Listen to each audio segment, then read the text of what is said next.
Boa noite a todos. É com muita alegria e com as bênçãos de nosso amado Mestre Jesus que iniciamos as nossas tarefas de hoje. Sejam todos bem-vindos ao Núcleo Espírita Nosso Lar para mais uma noite de estudos. E as nossas palestras, elas podem ser vistas no nosso canal do YouTube, Núcleo Espírita Nosso Lar. Inscreva-se e ative o sininho para ser notificado de novas postagens. Toda última quinta-feira do mês, o nosso companheiro José Eustáquio Gonçalves, ele realiza palestras relativas a assuntos do movimento espírita e temas pontualmente significativos da doutrina. Hoje, ele irá falar sobre o tema Laços de Família, que é a segunda parte, que já teve a primeira parte. E lembramos que perguntas podem ser feitas, de preferência por escrito, logo após a palestra. Disponibilizamos papel e lápis, e não precisa se identificar. Então, vocês podem fazer a pergunta e podem entregar para a Lília, que ela fala com ele. E é com muita alegria que nós convidamos o nosso companheiro José Eustáquio, que é palestrante espírita, colaborador do Núcleo Espírita Nosso Lar, para falar sobre o tema Laços de Família. Segunda parte. Obrigado, dona Ângela. Boa noite, pessoal. Sejam bem-vindos ao Núcleo. Nós vamos, a dona Ângela já falou, é a segunda parte. Quem não estava aqui na primeira parte, nós falamos algumas questões que são importantes, mas não depende, a palestra de hoje não depende da primeira. Mas eu gostaria de deixar alguma coisa para que pudessem pegar uma sequência. Na primeira parte, nós falamos uma coisa que foi muito interessante, penso eu, foi sobre a química da paixão. Porque eu vou tocar neste assunto de uma outra forma, a gente vai tocar neste assunto aqui agora, hoje. Então, a química da paixão, nós falamos que a paixão chega, a pessoa fica. Estudos científicos já comprovaram que a química da paixão, ela dura 18 a 30 meses, de 2 anos a 3 anos. E eu até falei que a espiritualidade, essa química da paixão, ela é muito interessante porque dá prazo para os apaixonados fazer uma boa reflexão e chegarem à conclusão de que é melhor casar, não é? Porque estão apaixonados, não conseguem viver sem o outro, e porque a química da paixão é muito forte, é uma química mesmo, e ela mexe com todo o sistema do nosso. E nós falamos, inclusive, que algumas pessoas ficam empolgadas, paga mico, fala coisas, faz coisas que, se não tivesse apaixonado, não faria. E também falamos do processo espiritual, porque nós fazemos um projeto de vida e ele está relacionado às nossas experiências de vida passada, que é levado em consideração aqueles personagens que vão formar uma terceira família, são pessoas que viveram em alguma época e têm algum contato e já viveram juntos em outras épocas e reencarnaram com compromissos e agora no casamento reencarnam, casam para acertarem alguns pontos que não ficaram muito bem definidos, acertados, né? Então nós vamos começar hoje. Aqui nós estamos trazendo aqui, ó, aqui tem uma imagem de uma pessoa reflexiva, pensando, caso ou não caso? Será que eu devo casar? Eu estou apaixonado, não consigo viver sem o outro, sem a outra. Aí está pensando, mas como será o casamento? Ela vai refletindo, pensando. Ninguém tem certeza de como será.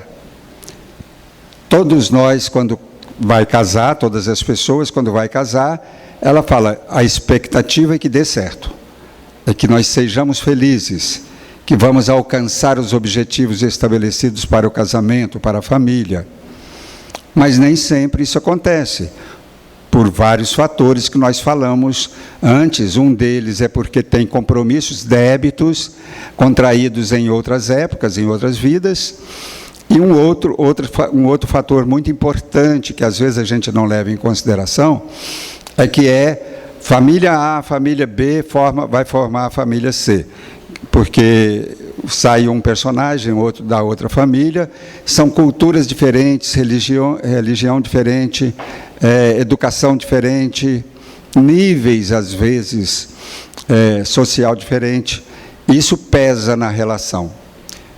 E as pessoas, às vezes, não levam em consideração, e muitos perguntam, mas levar em consideração e não casar? Não, é levar em consideração e ajustar as coisas, para que possam caminhar bem, sem que isso vai afetar a boa relação entre os cônjuges, né? Então é importante fazer essa reflexão e chegar à conclusão que achar melhor, não é? Nós falamos também de separação, que acontece muito. Nós vamos pincelar algumas coisas agora, que acontece hoje, principalmente nessa época, a separação de casais está muito comum. A pessoa já casa planejando a separação daqui tantos 2 anos, 3 anos. Não, se não der certo, quer dizer, a expectativa não é dar certo, a expectativa é casar. Se der certo, bem, se não der, separo. Não deveria ser assim, mas acontece muitas vezes dessa forma, não é? Isso está errado? Não, nós não estamos aqui para falar quem está errado ou quem está certo. Nós estamos aqui para trazer a visão da doutrina espírita, para que nós possamos compreender todo esse processo social que nós vivemos. E, às vezes, em alguns momentos, nós vivemos muito intensamente. E isso traz consequências, dificuldades para a pessoa e para toda a família à sua volta. O homem e a mulher desses dias estão carentes de amor, de respeito e dignidade. Isso sempre teve, mas agora está muito mais carente, porque as coisas estão muito velozes, muito rápidas. Encontra hoje, amanhã já não vê aquela pessoa mais, nem lembra às vezes do rosto da pessoa mais. Então as pessoas estão carentes, porque para suprir essa carência, é preciso olhar nos olhos, é preciso sentar, é preciso conversar, se entender, namorar. Hoje, quando a gente fala de namorar, aí a pessoa fala, não, eu namorei ontem. Aí você fala, mas namorou ontem, o que foi? Aí a pessoa simplesmente fez sexo. Não é? Namorar é diferente disso. Mas a concepção da maioria das pessoas hoje, quando fala namorar, simplesmente fez sexo. Sexo é sexo, namoro é namoro. Então, a gente precisa entender os relacionamentos, e hoje eles estão acontecendo dessa forma toda aí. Muitas pessoas, profissionais na minha área, às vezes falam comigo, amigos meus falam comigo, você está muito antiquado. Porque a pessoa chega com uma série de problemas. Por exemplo, eu conheci alguém e estou apaixonado, a pessoa é casada, tem família, tem filhos, e conheci alguém ontem, eu vi a pessoa e estou apaixonado. Aí fala, não, tem que experimentar. Eu falo, poxa, é dessa forma que nós vamos conduzir os nossos relacionamentos? Eu vi alguém, gostei, vou experimentar? Não é? Não tem que namorar primeiro, não tem que conhecer primeiro, não tem que avaliar primeiro, não tem que avaliar que eu sou casado, que eu tenho filhos, eu tenho esposa, tenho filhos, e preciso avaliar essas pessoas que estão à minha volta. Ou simplesmente eu vou experimentar uma outra pessoa, uma relação com outra pessoa, sem compromisso nenhum, sem responsabilidade nenhuma. Então, isso tem causado uma série de problemas, de dificuldades sociais, que as pessoas não atribuem a esse comportamento, mas esse comportamento ele contribui. Não é que essa questão dos problemas sociais que estamos vivendo são inúmeros, mas contribui sim. E contribuindo, acaba nos afetando se estamos com esses comportamentos. E nem estamos aqui também para falar com as pessoas, não, nós temos que ser certinhos, como a igreja falava antigamente. Então, não é isso. é entendermos para sermos felizes, é a busca da felicidade. Nós nascemos para ser felizes, nós fomos criados pelo Pai, por Deus, para ser feliz. E não estou sendo feliz, o que está acontecendo? Eu preciso rever, porque eu quero ser feliz. Então, é essas reflexões que a gente está propondo. O afastar do cais do sonho. Emmanuel fala deste cais do sonho. Ele fala da jovem que está preparando para casar. E Emmanuel, ele escreveu esse livro bem lá, né, em 1950 e poucos. Então, é mais atual. Porque se nós quisermos ser felizes, quisermos avaliar com sonhos, realizar sonhos de felicidade, é atual. Então ele fala dos sonhos que a pessoa alimenta quando vai casar. Por isso estava naquela reflexão toda. Será que vai dar certo? Será que vou ser feliz? Vamos ter filhos? Não vamos ter filhos? Tudo isso são reflexões que se faz. E os sonhos está na pessoa, no casal, nas duas pessoas. Mas quando o navio começa a viver as experiências e afasta do cais do sonho, aí a gente precisa estar bem firme no propósito, porque casamos embasados apenas na química da paixão. Por isso eu falei da química da paixão, porque muitas vezes a pessoa casa embalado na química da paixão, ela vai pelo fogo da paixão e ela casa. Só que as experiências vêm, os acontecimentos começam a chegar e precisamos administrar isso. Precisamos viver estes acontecimentos, não é? Porque nós já casamos, já constituímos uma família e muitas vezes temos espíritos reencarnados no nosso lar que precisam da nossa atenção, do nosso cuidado. Urge, porém, salvar a embarcação ameaçada de sossobro, seja pelo choque contra os rochedos ocultos das dificuldades morais, ou pelo naufrágio nas águas mortas do desencanto. Passa aquela paixão, aí vem o desencanto. Ah, eu deixei de amar, o amor acabou. Nunca existiu. Existia paixão, mas o amor não. Porque o amor ele não acaba. Então não foi construído. Eu falo que a espiritualidade, a sabedoria divina, né, nos proporciona essa paixão de 18 a 30 meses, porque dá prazo de construirmos neste período o amor, porque ele vai persistir as dificuldades, as experiências que vão surgir. Se ele não persistir, não é amor. O amor persiste. Ele sobrevive, ele persiste e sobrevive. Então, se não sobreviver, não é, mas o amor acabou. Não, o amor não acaba. Pode ser que as pessoas, às vezes, preferem dar um tempo, por uma série de fatores da vida dela, e ninguém está falando que isso está errado ou certo, não é essa a proposta aqui. Mas ela prefere dar um tempo. E se está difícil para conduzir a relação, o casamento, às vezes é melhor dar um tempo, não é? Os indivíduos neuróticos, psicóticos, desconhecedores do eu profundo que trazem em si, transferem suas inseguranças e desequilíbrios para aqueles que com ele convivem, sem responsabilidades, desejando dominar e ser livres, transferindo seus desajustes para aqueles que se encontram à sua volta. Indivíduos neuróticos, psicóticos, que desconhecedores do eu profundo, que desconhecedores de si mesmo e das suas deficiências, das suas dificuldades, das suas limitações. Ele não conhece. E ele está trazendo isso de outras épocas, ou às vezes adquiriu na vivência, nesta encarnação, e ele desconhece isso, e ele transfere todo este sentimento neurótico dele, de imposição, de domínio, de controle, para outra pessoa, para a família, para os filhos. Fica uma relação, uma família insustentável.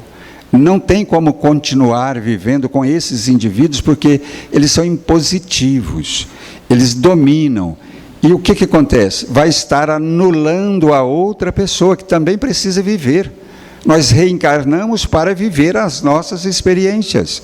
E às vezes nós estamos ao lado de pessoas que não nos permitem viver as nossas experiências. As experiências, minha é minha. Ah, mas eu estou casado com a pessoa, experiência, mas a minha, nós somos indivíduos que fizemos uma parceria com alguém, num contrato de casamento, para poder seguirmos adiante com as minhas experiências e as experiências dela ou dele. Não é? Ah, mas é separado? Então, não, juntos, bem apoiados, bem compreendidos, mas somos indivíduos. Eu não posso ser anulado em detrimento da outra pessoa que está impondo sua condição de enxergar a vida. E domina a esposa, domina funcionários, domina amigos, domina filhos. A gente sabe, tem muitos jovens que estão aí, a gente vendo hoje, entrando para o mundo das drogas, porque não estão conseguindo aguentar a imposição dos pais, que impõem, que tentam dominar, controlar, e eles não permitem, eles não querem aceitar, eles ficam revoltados, acabam buscando a fuga, na droga, na bebida, ou se anulando.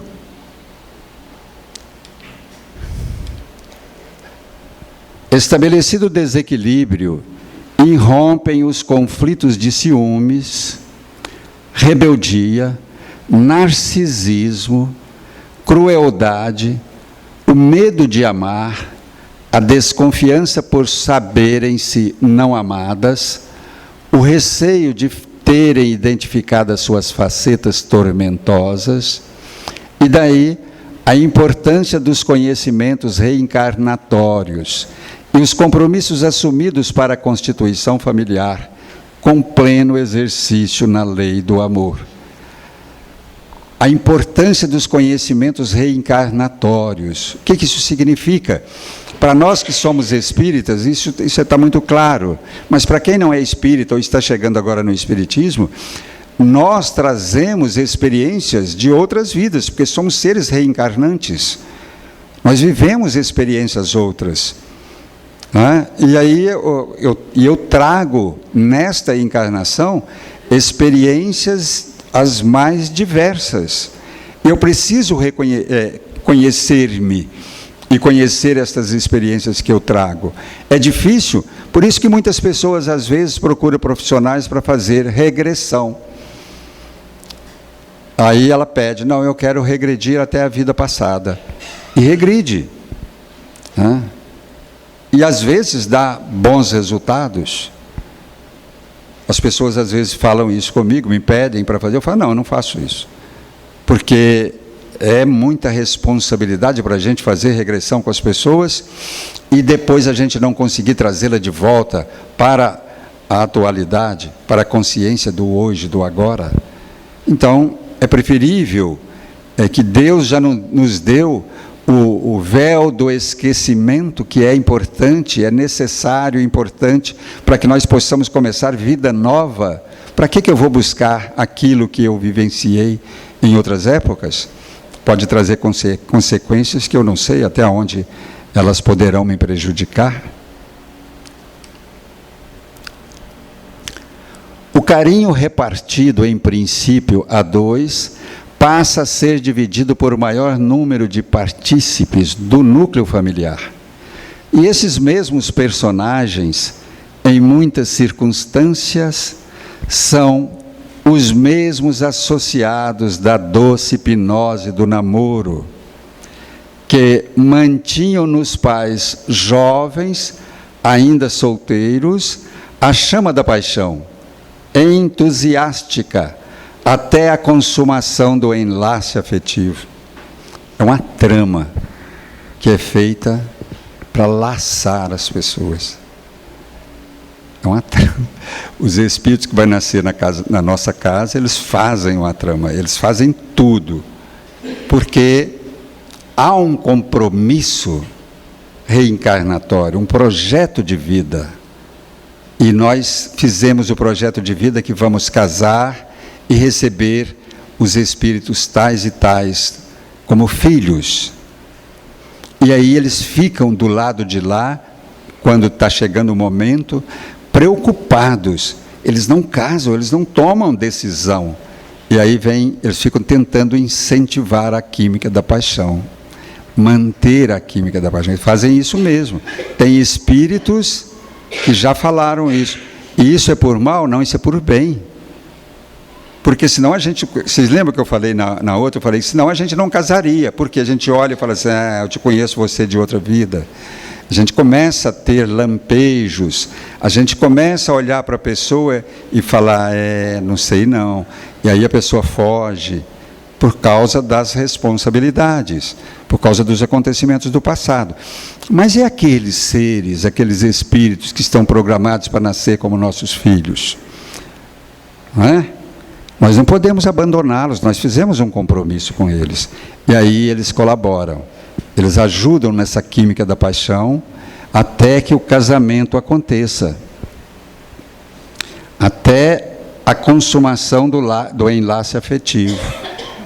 Casou, por isso que a pessoa vai apaixonada, casou, fala assim, eu casei com um príncipe e acordei depois da lua de mel, era um sapo. Por quê? Porque acabou todo aquele processo todo que estava ali incentivando os espíritos, eles têm que casar agora a gente vai conseguir, nós temos que voltar, nós precisamos, porque tem todo um planejamento espiritual aí, que a gente não sabe. Nós não temos consciência, porque se tivéssemos consciências, a gente deixava as coisas acontecer de forma natural. É a pessoa ideal, fazíamos melhores avaliações. É a pessoa, é o parceiro, a parceira ideal, Então a gente faz. Nós temos todos os recursos necessários, técnicos e biológicos, orgânicos, para fazermos a escolha certa, porque a gente traz isso lá da fase animal. A gente sabe qual é o parceiro que vai ser adequado. O animal, ele escolhe, a fêmea escolhe o macho que vai ser o melhor pai, no sentido animal lá, né, no sentido de filhos mais robustos, mais saudáveis, com mais condições de sobrevivência.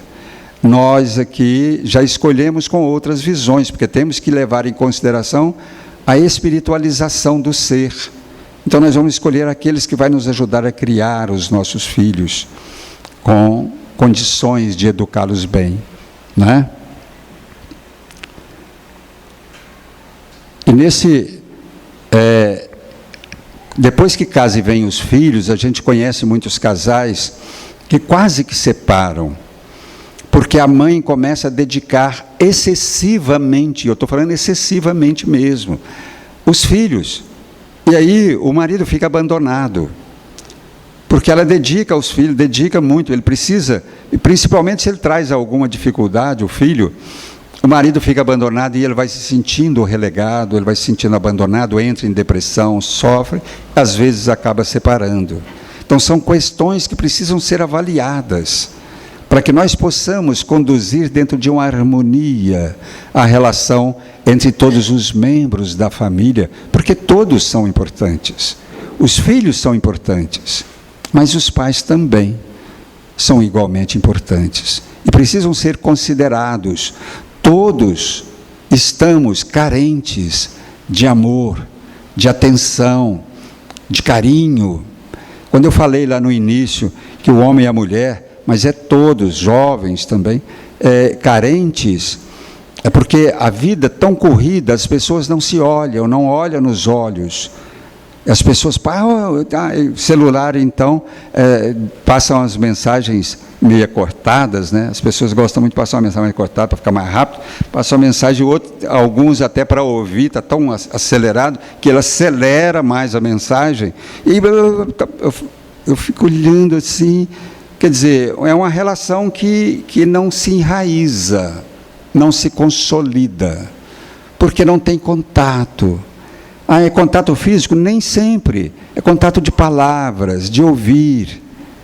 As pessoas que me conhecem, são mais próximas, elas sabem que muitas vezes eu gosto de passar mensagens de voz, para que elas ouçam a minha voz, para que eu possa imprimir vibrações na minha voz que possa tocar o coração daquela pessoa, acalmá-la.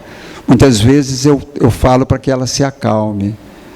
Então, porque é importante o tom de voz, as vibrações, olhar nos olhos, falar carinhosamente. Mas não tem mais carinho. Precisamos aprender a exercer o carinho com a pessoa amada, com a pessoa que está próxima. Filhos, esposas, esposos. Isso acontece porque os filhos que surgem são igualmente peças do matrimônio, compelindo o lar a recriar-se de maneira incessante, em matéria de instituto endereçado ao trabalho de assistência recíproca. Somos co-criadores em plano menor. Por isso que eu falei da constituição de uma terceira família. Sai uma família, nós estamos co-criando uma terceira família para colaborar com o Pai na criação, na co-criação de pessoas que estão reencarnando. Para que o processo evolutivo, a educação, o desenvolvimento daquelas almas possam se dar, que na reencarnação isso acontece mais prontamente. Mas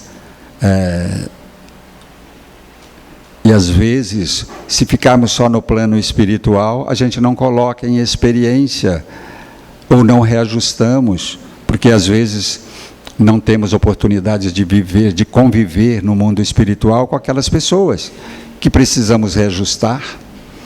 Às vezes são pessoas que estão do nosso lado, aparecem na nossa vida, e a gente fala, difícil, pessoa difícil, a gente reconhece, a gente já tem uma visão de personalidade. Para quem tem visão de personalidade fica difícil, porque ele vê a pessoa, ele já sabe, será que eu enfrento isso aí? Porque ele já sabe que vai ser embates, difícil o relacionamento, mas sabendo de tudo isso aí, o que ele faz? Ele fala, não, é uma pessoa que tem essas características, mas dá perfeitamente para nós construirmos uma vida a dois, construirmos uma família. Aprendam primeiro a exercer piedade para com a sua própria família e a recompensar seus pais, porque isto é bom e agradável diante de Deus. Tá? Paulo a Timóteo no capítulo 5, versículo 4. Não é só obrigação dos pais. Na família, os filhos também têm obrigação para com os pais. Nós somos parceiros de um núcleo de vida, de família, que estamos juntos numa empreitada, com a proposta de evoluir, de caminharmos juntos, de aprendermos a amar, a perdoar, a evoluir de uma forma mais ampla mesmo, em todos os aspectos. Na comunhão de dois seres, para a organização da família, prevalece o compromisso de assistência, não só de um para com o outro, mas também para com os filhos que procedem do laço afetivo. Para com todos. É um núcleo interdependente. Não tem como falar, não, ele está excluído. Não podemos. Quando uma família faz isso com alguém, exclui aquela pessoa do núcleo familiar, dos processos familiares, aquela pessoa entra em depressão, busca droga, sai da família, não consegue viver bem naquela família, porque ela se sente excluída. Mas eu estou poupando, tem gente que fala assim, eu estou poupando meu filho de saber de determinar. Não, faz parte da vida dele. Ele veio nesta família sabendo de todos esses problemas que nós carregamos. Então é importante que ele faça parte e que ele contribua dentro da sua capacidade. Isso leva-o a comprometimento com a família. Os filhos precisam se comprometer com a família. Os pais, hoje, a gente percebe muitos pais que estão deixando os filhos fora de determinadas questões da família e fala que é para não perturbá-los, que é para não... mas eles estão descomprometidos. Eles estão ficando fora das questões que muitas vezes eles vieram para ajudar a resolver. Porque os filhos muitas vezes reencarnam num lar para ajudar em questões íntimas daquela família, daquele casal.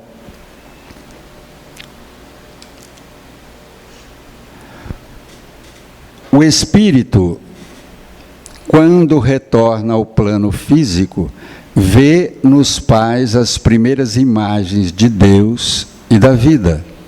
E é verdade, tem estudos científicos mostrando isso.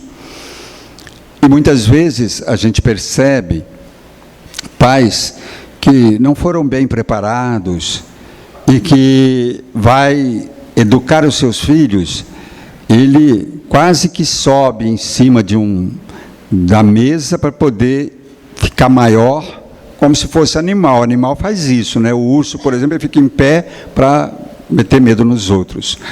Tem pais que faz isso e acha que está educando o filho.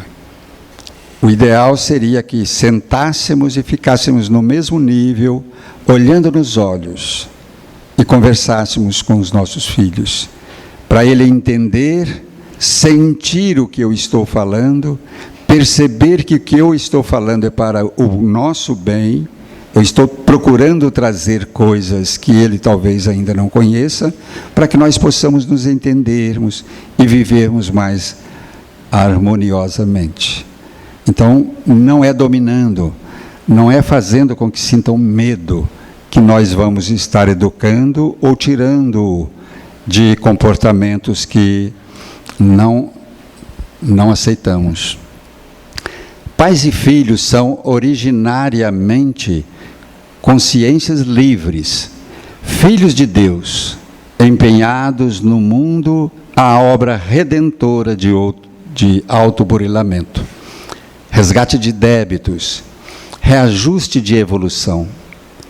São codependentes e parceiros com objetivos definidos. É necessário a revisão dos conteúdos sociais e éticos, o reconhecimento de suas necessidades, buscando Deus sem castrações. É nesse entendimento que nós estamos falando, e esse entendimento ele vai mais longe do que uma simples conversa com o filho porque ele tirou nota baixa, porque ele está saindo com os coleguinhas e voltando tarde, ou fazendo alguma coisa que não deveria. Não é isso, é sentar e conversar. Porque tem muito mais coisas importantes implícitas nestas relações. Eu queria chamar a atenção de vocês para o capítulo 13 do livro Missionário da Luz. Me parece que é deste livro que vai sair um filme agora? Do missionário. É dos mensageiros. Então, o capítulo 13 do Missionários da Luz é a reencarnação de Segismundo. Os nomes são fictícios, mas a reencarnação de Segismundo é algo que todas as vezes que eu li esse capítulo, eu chorei. De tão lindo, de tão maravilhoso que é o processo reencarnatório. A espiritualidade vai na casa do casal, Adelino e Raquel. E aí chega lá na casa deles, eles têm um filhinho, e quando eles chegam, o Segismundo, o espírito que vai nascer lá nessa casa, eles já têm um filhinho de 3 anos, e esse outro vai nascer lá. Ele já está lá na casa. E o orientador reencarnacionista tem um espírito superior que vai trabalhar na reencarnação dele, está lá também. E quando André Luiz chega lá com Alexandre, que é um instrutor espiritual, ele chega lá e eles conversam e o Segismundo está lá triste, né, depressivo. E aí ele pergunta, o que foi, meu amigo? Ele fala, ele não quer me aceitar, ele me expulsa, ele me rejeita, e ele não consegue me aceitar. Os compromissos que ele não vai assumir, os compromissos que ele fez comigo quando ele reencarnou. Ele fez os compromissos que me receberia, para que nós pudéssemos reajustar os nossos débitos e as nossas dificuldades. Calma, diz o Alexandre, fala, calma, vamos ver como que acontecem as coisas. E aí ele olha, o Adelino está lá na mesa com a esposa, o filho. Eu não vou contar todo o capítulo não, viu, gente? Eu vou contar uns pedacinhos, só para a gente ter uma ideia. E aí ele está lá na mesa com o Adelino, a esposa e o filho, e o Adelino triste, porque acabrunhado, né, cabeça baixa, nervoso. E aí o filho pergunta, o menino de 3, a mãe fala assim, o que foi? Ele fala assim, não, são problemas do trabalho, ele não queria falar. Aí o Alexandre vai e intui a criança de 3 anos para ela entrar na conversa. Por que o papai está triste, mãe? E aí surge uma conversa entre eles, e no final dessa conversa, o menino fala assim, o senhor vem mais cedo hoje para a gente fazer oração antes de eu dormir? E aí ele promete de ir, é o que o Alexandre queria. E aí, à noite, quando ele volta, acontece o processo, né? Ele vai, faz oração com o filhinho, e quando ele vai dormir, ele sai do corpo, em sonho. Nesta conversa que ele estava tendo com a esposa e com o filho, ele fala assim, ela pergunta, por que você está andando desse jeito? Ele fala assim, porque eu estou sonhando com alguém que quer me assassinar, que chega por trás de mim e vai me esfaquear. E eu acordo assustado e não durmo mais. E era o Segismundo, que tentava se aproximar dele. E aí, quando ele sai do corpo, depois que faz a oração com o filhinho, Alexandre faz o processo de aproximação. É uma doutrinação que ele faz. Vai orientando ele, falando dos compromissos. Ele olha para o Segismundo e fica rejeitando, distante. É ele está querendo. Porque o Segismundo foi assassino dele na encarnação passada. Vejam como que são as leis de Deus proporcionando a reencarnação dessas almas num mesmo lar, pai e filhos, para que possam se reajustarem. Isso acontece na nossa sociedade todos os dias e a gente não sabe. E a espiritualidade narra para a gente que é uma realidade. A gente vê filhos que odeiam pai, pai que odeia filhos. Está dentro de um processo parecido e conseguem fazer com que eles se aproximem, com que ele aceite o Segismundo. E aí começam a desenvolver o processo reencarnatório, que é lindo, vale a pena ler, é maravilhoso, porque tem todo um trabalho da espiritualidade aproximando os dois espíritos, levando-os a se perdoarem e se amarem, até que Segismundo nasce. Então, é um processo maravilhoso que vale a pena. E isso mostra para nós o que é uma família, o que são os nossos filhos, o que são os nossos pais, a responsabilidade que é constituir uma família, trazer esses espíritos que muitas vezes eu estou rejeitando, que são aqueles espíritos que eu preciso aprender a amar e perdoar. E quando a gente fala isso aqui, numa palestra, fica parecendo que a gente está falando com as pessoas para convencer as pessoas a perdoar e amar. Não é. Não é. É porque não tem como fugir disso se queremos a felicidade do mundo, se queremos família feliz, se queremos ser felizes uns com os outros.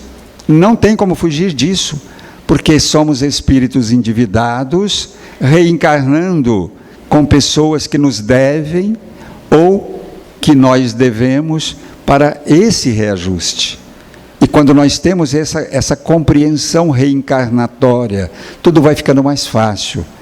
Porque muitas vezes a gente olha para os filhos e fala, quem é você? Né? Quando nós temos essa consciência, quem é você? Por quê? Por que essa atitude? Olha para os pais e fala, por que meu pai é tão tirano, tão nervoso? Por que ele é desta forma? Porque são espíritos que está trazendo este comportamento de outras épocas. E é o lar Fala assim, mas ele não deveria ser. Às vezes ele é maravilhoso fora de casa, mas fora de casa ele tem interesses financeiros, interesses sociais, ele não pode maltratar, não pode ser deseducado. Às vezes ele gostaria de dar uma boa resposta nas pessoas, mas não dá. E chega em casa, ele está mais relaxado. Isso a própria esposa do Adelino, a Raquel, ela fala isso com o filhinho. É porque lá seu pai tem que cuidar das aparências, das pessoas e etc. E isso acontece, a gente vê isso na nossa sociedade acontecendo, né? E se nós soubéssemos dessas questões espirituais reencarnatórias, nós começaríamos a nos avaliar melhor, a avaliar o outro, os nossos filhos, os nossos pais, de uma forma em que nós pudéssemos ser mais complacentes. Ele está trazendo algo que eu posso ajudá-lo. Às vezes, eu fico olhando as minhas filhas, e eu olho para uma, olho para outra, quem são vocês? Eu fico pensando, porque são muitas filhas na minha vida. O pessoal fala assim, mas na sua casa só tem mulher? Né? Então eu fico olhando e falo, é alguma coisa que eu carrego de encarnação passada, né? Esse relacionamento com tantas pessoas da figura feminina, e hoje eu acho maravilhoso, porque elas estão sempre me mostrando o caminho, me ajudando, me orientando e participando da minha vida bem presente, e isso me ajuda muito, isso me faz perceber o quanto elas são importantes na minha vida, o quanto elas me ajudam nesta reencarnação, e certamente sempre me ajudaram. Junto dos filhos apagam-se ódios, sublima-se o amor e harmonizam-se as almas para a eternidade. Está no livro Conduta Espírita, do Emmanuel. No entanto, pais imaturos do ponto de vista espiritual comumente se infantilizam e se perdem com relação à temporalidade no campo educativo, gerando insegurança no processo educacional, ora tratando as crianças como se fossem adultos, ou tratando os filhos adultos como se fossem crianças. Quando não, invertem os papéis, agem como se fossem os filhos, e os filhos começam a ter que cuidar daquele pai que é bem infantil.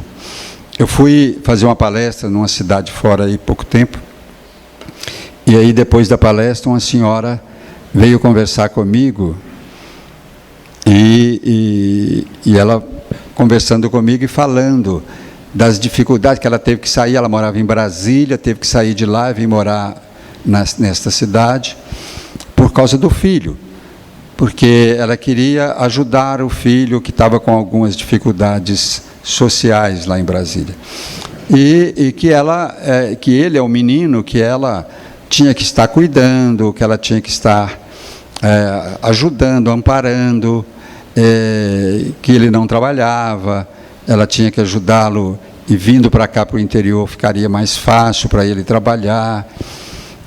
E ela falou comigo assim, o que eu poderia fazer com ele, por ele?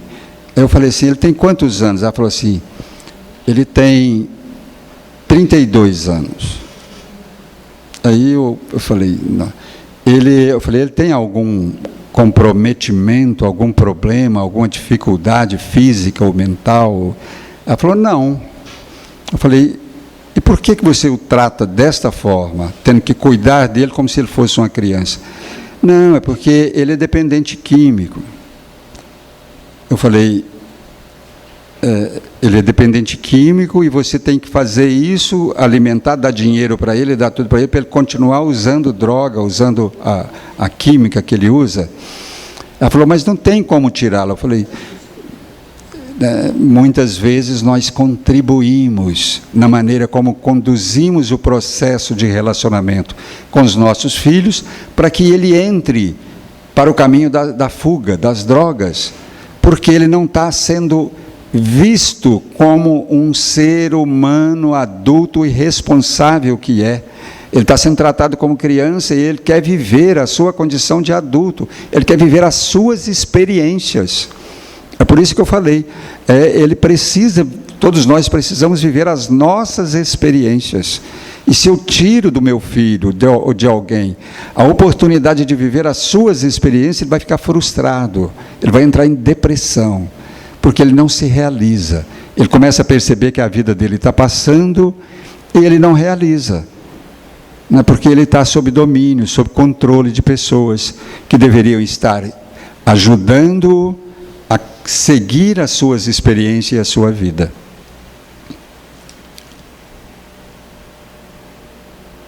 Ao menos uma vez por semana, oferecer a luz do Evangelho a todos aqueles que lhe coparticipam da fé, estudando a verdade e irradiando o bem, através de preces e comentários em torno da experiência diária. O estudo do Evangelho no lar é como se acendêssemos uma luz espiritual no lar. É aquele estudo, aquelas palavras? Não, é porque quando nós fazemos isso, nós mobilizamos recursos pessoais, mentais, emocionais, que atrai espíritos bons para conviver conosco no nosso lar e nos ajudar nas dificuldades do lar, da família. Então nós estamos abrindo campo de ação para a espiritualidade. E quando nós não fazemos nada, nós estamos fechando o campo de ação. A história do Segismundo eu contei porque, veja bem, eles estavam sentados na mesa, o homem fechado, triste, sem reação e achando que ia ser assassinado na rua, não dormia mais, estava entrando em depressão porque não estava dormindo. A espiritualidade teve que ir intuir a criança de 3 anos para ela mexer com a sensibilidade daquele homem, para que ele pudesse sair daquela condição que já não mais orava com a família. A criança falou isso, e ele pudesse falar: não, hoje o papai vem mais cedo para orar com você antes de você dormir. É isso que a espiritualidade precisava, porque estava abrindo campo de ação espiritual. E às vezes nós não fazemos. Nós não fazemos uma leitura, não fazemos um culto, uma leitura evangélica, não fazemos uma oração em casa antes de dormir. No nosso lar, o nosso lar fica à deriva. É como se fosse aquele barco, aquele navio à deriva. Quem cultiva o Evangelho em casa faz da própria casa um templo do Cristo. Conduta Espírita, capítulo 5. Os pais não conseguem penetrar de imediato a trama do destino que os princípios kármicos lhes reservam em relação aos filhos. Eu não sei, por isso que eu fico perguntando, eu olho para minhas filhas e falo: quem é você? Por que você nasceu no meu lar e não no lar de outra pessoa? Porque eu não sei o que ela traz. Ela traz algumas dificuldades, eu começo a investigar no olhar. O que acontece com ela? Será que ela é feliz de ter nascido nesta casa, de estar comigo, de estarmos juntos nesta família? Os princípios kármicos que ela traz, difícil da gente adivinhar, saber. Muita gente às vezes vai em algumas pessoas e eles prometem, falam de passado, presente e futuro, mas muitas vezes não é realidade, não é verdade, É importante que nós acreditamos que são espíritos que estão chegando no meu lar e precisando da minha atenção, do meu amor, do meu concurso. E os filhos inabilitados a compreender o enredo das circunstâncias em que se mergulharam seus pais no pretérito, a fim de que pudessem retornar do plano espiritual para o renascimento no plano físico. Eles também, os nossos filhos, não sabem quem somos. Eles não trazem, a gente não traz escrito, e eles não sabem, eles não não conseguem penetrar no nosso passado, né? E daí as dificuldades de entendimento, de aceitação do outro. Após a desencarnação, ser-lhes-á possível o entendimento claro acerca dos vínculos em que se imanizam. Todas aquelas pessoas tiranas, difíceis, que odeiam o espiritismo, odeiam a religião, não gosta, é antissocial e etc, etc, após a desencarnação vão deparar com uma realidade que vai falar: nossa, não é o que eu pensava. Eu perdi tanta oportunidade quando a minha esposa me chamava para ir no centro espírita, quando as pessoas me chamavam para ir na igreja. Eu perdi tanta oportunidade que eu poderia ter aprendido muitas coisas que hoje, depois de desencarnado, estaria sendo útil para mim, como espírito em evolução que somos todos nós. Só depois da desencarnação que nós vamos enxergar toda esta realidade, e uma realidade que está longe de entendermos o tamanho e a grandeza e a beleza desta realidade. Por isso, o desafio da convivência social é o amor. O amor sempre. Eu falo com as pessoas que o amor é o que o amor faz. E é. O que eu faço com amor é amor. Então, amor é sempre amor. Se pudermos vivenciar, exercitar, olhar para as pessoas com olhar de amor, é maravilhoso. É isso porque nós estamos aprendendo a amar. Ainda não sabemos amar verdadeiramente, mas estamos aprendendo. Tem pessoas que sim, mas nós estamos aprendendo.